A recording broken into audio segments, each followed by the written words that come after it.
लोगोफोर नै नाय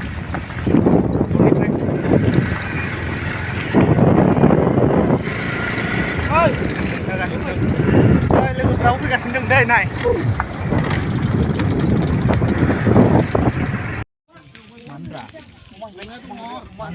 हेलौ लोगोफोर आंनि सन्जिब बर' बिसंसमा इउटुब चेनेलाव बयखौबो बरायबाय आं दिनै दंफैयो सरलपारा पिकनिक स्पट जोंनि एक्स एनडिबि ग्रुपनि अमा बोरमा जादों जोङो नै नाय जागासिनो आंबो ना जागासिनो दङ आं पियास जादों ने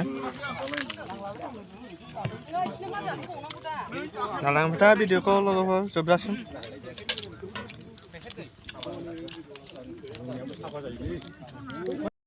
बे जाहैबाय जोंनि Saralpara picnic spot parking gate बेयाव जों थायो माने बाइक गंसे 100 थाखा करि लायो आरोना लोगोफोर कारखौ 200 माब्लाबा बेरायफैबा लोगो मोनगोन